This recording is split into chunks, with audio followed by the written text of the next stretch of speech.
दोस्तों आज हम चर्चा करेंगे 12th chemistry question bank solution 2017 के बारे में। उसका जो मुख्य सवाल है उसके बारे में चर्चा करेंगे। सबसे पहला फैराडे के विद्युत विच्छेदन संबंधी दूसरा जो नियम है उससे संबंधित बातों के बारे में चर्चा करेंगे। तो सबसे पहले फैराडे ने विद्युत विच्छेदन का दूसरा नियम दिया क्या था। तो देखिए, जैसे तीन विद्युत अपघट्य है,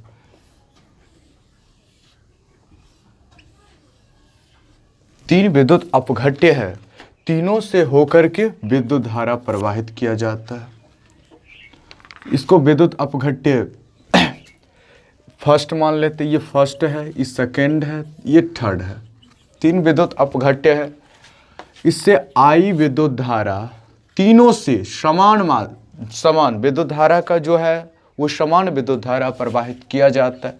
इससे भी टी सेकंड के लिए अब समय भी, तो समान विद्युत धारा समान समय के लिए प्रवाहित किया जाता है। तो विद्युत अब है कि फैराडे का विद्युत अपघटन का प्रथम नियम क्या कहता है, W बराबर जेड आई टी। तो W बराबर जेड आई टी, तो W1 आई टी, तो Z1 दूसरा आएगा इसका। W2 के लिए हो जाएगा Z2 आई टी, इसके लिए हो जाएगा W3 के लिए Z3 आई टी, ये हो जाएगा। अगर तीनों को बटा कर दिए, W1 बटा W2 बराबर Z1 आई टी बटा Z2 आई टी, और W2 बाय W3 हो जाए तब क्या होगा, Z2 I T by Z3 I T. W1 by W2 बराबर Z1 बाय Z2, ये एक बात निकल के आ जाएगा। W2 बाय W3 बराबर Z2 बाय Z3, ये सॉल्यूशन आपको निकल करके आएगा। ये विद्युत अपघटन संबंधी फैराडे का द्वितीय नियम था।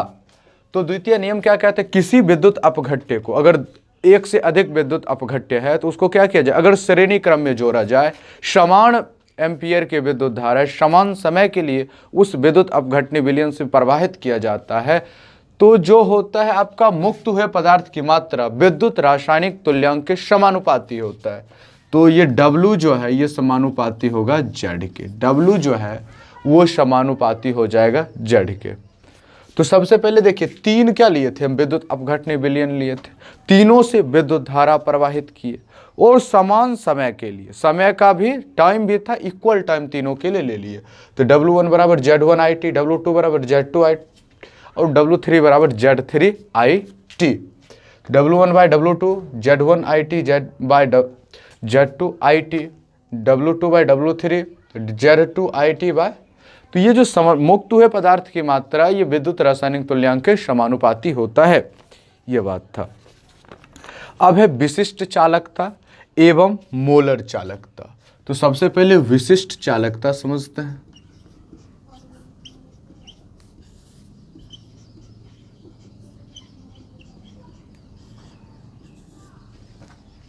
विशिष्ट चालकता को आप प्रतिरोधकता भी कह सकते हैं, प्रतिरोधकता।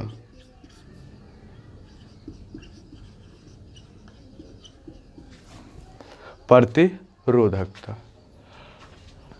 क्या जो व्युत्क्रम है, प्रतिरोधकता के व्युत्क्रम को विशिष्ट चालकता कहते हैं, या चालकत्व, इसी को सॉरी बोलते हैं चालकत्व, चालकत्व भी कहते हैं। प्रतिरोधकता के व्युत्क्रम को, प्रतिरोधकता के व्युत्क्रम को हम कहते हैं विशिष्ट चालकता। ये टोटल फिजिक्स का टॉपिक है। तो यहाँ पर विशिष्ट चालकता प्रतिरोधकता के व्युत्क्रम को विशिष्ट, इसको कापा के द्वारा निरूपित किया जाता है। इसका इंडिकेशन है कापा। तो ये होता है। उसके बाद है विशिष्ट चालकता के बाद है आपका एक चीज और है, तो मोलर चालकता। विशिष्ट चालकता के बाद मोलर चालकता, किसी विद्युत अपघटनी विलयन की चालकता, जब अब विद्युत अपघटनी विलयन की सांद्रता 1 मोल हो, तो 1 मोल सांद्रता पर जो विलयन का चालकता आता है उसे मोलर चालकता कहते हैं। और इसको हम डेल्टा M के द्वारा इंडिकेट किया जाता है, मोलर चालकता को डेल्टा एम के द्वारा निरूपित किया जाता है। यह बात आपका हो गया। अब उसके बाद है हिमांक में अवनमन या फिर हिमांक का अवनमन क्या होता है। हिमांक का अवनमन समझिएगा जरा, टॉपिक बहुत बढ़िया। हिमांक का अवनमन, अवनमन मतलब होता है गिरावट। अवनमन मतलब हो जाता है गिरावट। तो गिरावट कितना होता है वो भी जानते हैं। तो ये बात है हिमांक का अवनमन। तो एक बर्तन, अगर ये देखिए वाष्पशील शुद्ध विलायक लेते हैं, शुद्ध विलायक है, इस पर अवाष्पशील विलय मिला दें। अगर इसमें अवाष्पशील विलय डाल दें, जब अवाष्पशील विलय डाला जाता है तो क्या होता है, ये वाष्प बन करके जो उड़ने की गति है, गति में गिरावटें आएंगे। जितना मात्रा में ये जल्दी से जल्दी, तब ये अब वायुमंडलीय दाब तक जाने में इसको बहुत समय लगेगा। मतलब ये क्वथनांक इसका बढ़ जाएगा। क्वथनांक क्या हो जाएगा, बढ़ जाएगा। जितना तेजी से वाष्पित होते रहेगा उतना जल्दी आपको वो जमेगा नहीं। हिमांक, हिम मतलब होता है बर्फ का जम जाना, तो जमेगा नहीं। तो जब जमेगा नहीं तो इसे जमाने के लिए हम क्या करना पड़ेगा।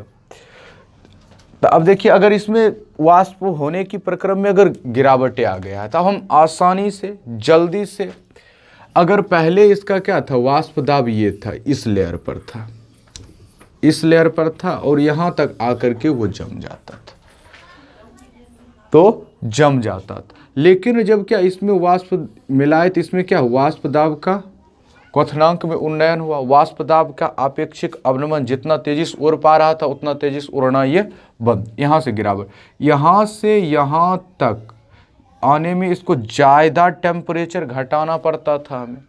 तो क्या था जी, ये बहुत ज़्यादा टेम्परेचर हमको घटाना पड़ता था, freezing point of dead temperature. तो ये वाला बात है। इसके बाद यहाँ से यहाँ इसमें बहुत कम, मतलब जितना यहाँ हमको टेम्परेचर कम करना उससे यहाँ पर कम करना पड़ रहा। तो हिमांक का अवनमन जो है ये समानुपाती होता है किसी भी जो विलयन है उसके मोललता का डेल्टा। ये जो टीएफ जो है ये समानुपाती होता है आपका मोललता। टीएफ बराबर होता है delta TF M, delta TF M, जहां एम क्या है, मोललता है। जहां एम आपका मोललता है, डेल्टा टीएफ जो है ये विलयन और शुद्ध विलायक के जो ये जो हिमांक में अवनमन है उसका अंतर है, वो दिखाता है अंतर को, कितना अंतर हुआ, ये चीज़ को बतलाता है। उसके बाद है क्वथनांक में उन्नयन। तो क्वथनांक क्या हो जाएगा, अब जो क्वथनांक बढ़ना की प्रक्रिया जो है उसे कहते हैं क्वथनांक में उन्नयन। एक देखिए ये भी विलायक है, ये ऐसे है, एक जल है तो जल में कोई चीज़ नहीं मिला हुआ है, तो जल को ऐसे गर्म कीजिएगा तो 100 डिग्री सेल्सियस तक जाने पर वो क्या हो जाता है, गर्म हो जाता है।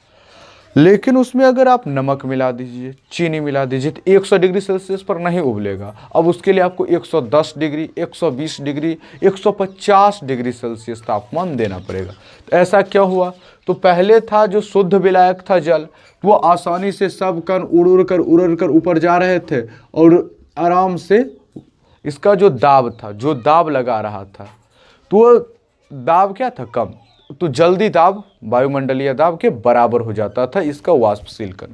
लेकिन जब ये मिलाया तो जल्दी जल्दी इसको उड़ना, अब अवाष्पशील विलय है, वाष्पित नहीं हो सकता है। ये जो ये आपका नमक है ये तो वाष्पित होने वाला नहीं है, तो वाष्पित जब हो ही नहीं सकता तो आप कैसे कीजिएगा, ये भी आपका चीज टॉपिक के लिए।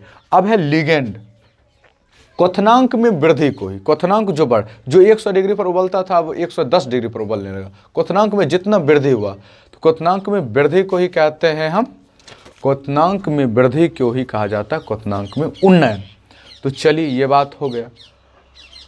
तो इसके बाद है आपका एक टॉपिक लिगेंड।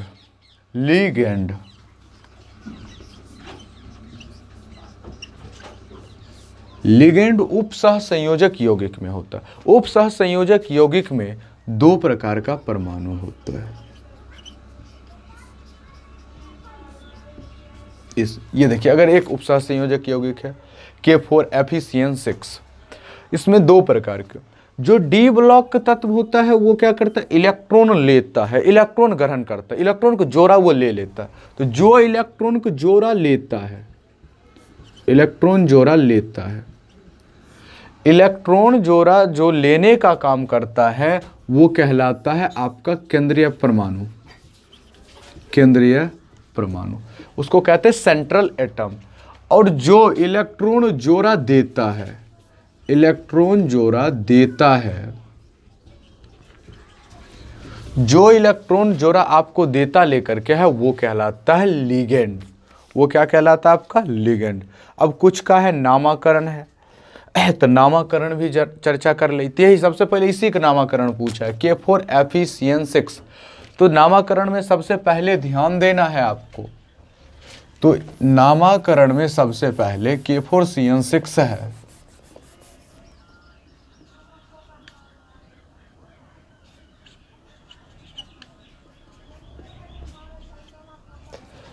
तो नामाकरण में ध्यान देना क्या है, जो ये है, तो सबसे पहले धनायन, तो पोटासियम लिख दीजिएगा। उसके बाद सबसे पहले लिगेंड का नामकरण होता है, तो लिगेंड में क्या हो जाएगा जी आपका, ये CN के लिए साइनो लिखते हैं, तो क्या गो है, 6 गो, तो hexacyanoferrate, hexacyanoferrate. तो साइनोफेरेट हो जाएगा। तो इसका अब है ऑक्सीडेशन नंबर निकालिए Fe का, ये +4 + X और -6 बराबर 0, तो ये हो जाएगा X बराबर +2। तो इसको रोमन नंबर में लिख दीजिए, इसको रोमन नंबर में लिखिए। एक और नामकरण आपका पूछा है, तो वो नामकरण क्या है, तो है आपका NiCO4, NiCO4 है। तो ये NiCO4 किस प्रकार आपका काम करता है, तो वो भी देख लीजिए जरा सा कैसे काम करेगा। तो ये 4 है, ये 4 के लिए टेट्रा लिखते हैं, 4 के लिए टेट्रा लिखा जाता है।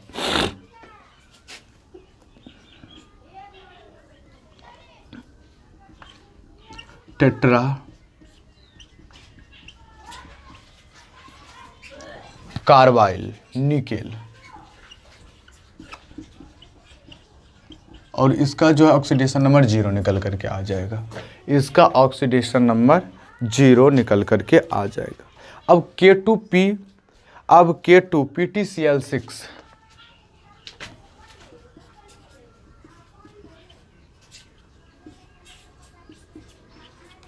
K2PtCl6, तो K2 है, तो K2 के लिए पोटासियम,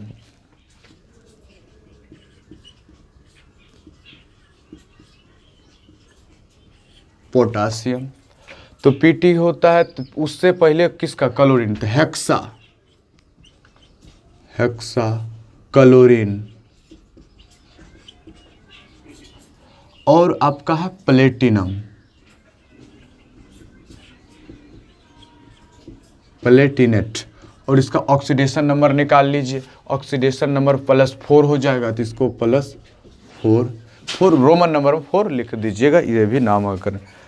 अब एक है, एक नामकरण आप हमें कमेंट में बताइएगा लिख करके नाम, Fe4 और इसके साथ साथ FeCN6, इसका कमेंट बॉक्स में आंसर जरूर कीजिएगा लिख करके। अब इसके बाद है अयस्क नाम लिखना है, जैसे एल्युमिनियम, एल्युमिनियम के अयस्क 2 अयस्क हैं, एक है बॉक्साइट, मुख्य अयस्क का नाम तो एक है बॉक्साइट, बॉक्साइट का होता है Al2O3 2H2, एक है क्रायोलाइट, एक आपका बॉक्साइट है और एक है आपका क्रायोलाइट। क्रायोलाइट का होता है Na3Al F6, ये हुआ आपका क्रायोलाइट। इसके बाद है कॉपर का, कॉपर का होता है copper pyrite, copper pyrite CuFeS2 होता है, CuFeS2 होता है। इसके साथ साथ कॉपर पायराइट के बाद एक और है क्यूपराइट, Cu2। क्यूपराइट होता है Cu2O। ये दो चीज अयस्क है। अब है कि कुछ है नाम बताना है, उसका नाम लिखना। पीराहारी, पीराहारी जो है, पीराहारी का काम पैरासीटामोल, जो आप टेबलेट खाते हैं पैरासीटामोल, पीराहारी। देह में दर्द वर्द होता है तो उसको समाप्त करने के लिए पैरासीटामोल टेबलेट दिया जाता है। उसके बाद एक है आपका विसंक्रमणीय। तो संक्रमण को जो दूर करता है, जिसे डेटॉल है, तो जितना भी संक्रमण, अगर कुछ गिर गया खराब पदार्थ तो उसको कहता है डेटॉल से साफ कर दो। संक्रमण हो गया तो उसको डेटॉल से हाथ साफ कर लीजिए। उसके बाद प्रतिजैविक, प्रतिजैविक है जैसे पेनिसिलिन, ये प्रतिजैविक का काम करता है। और प्रतिहिस्टामिन है टेरफेनाडिन, ये है आपका प्रतिहिस्टामिन। और कहता है 2 विटामिन का नाम बताना है, और उसका तो कोई भी लिख सकते हैं आप। विटामिन ए भी लिख सकते हैं। विटामिन ए की कमी से आपको क्या हो जाता है, विटामिन ए की कमी से आपको रतौंधी नामक बीमारी हो जाता है। उसके बाद जो है विटामिन सी अगर भी हो जाएगा, विटामिन सी की कमी से हो जाता है आपका अस्कर्वी। विटामिन डी की कमी से रिकेट्स, आदि आदि प्रकार की विटामिनें हैं। तो आज का वीडियो आपको कैसा लगा? अगर बढ़िया लग रहा है तो लाइक शेयर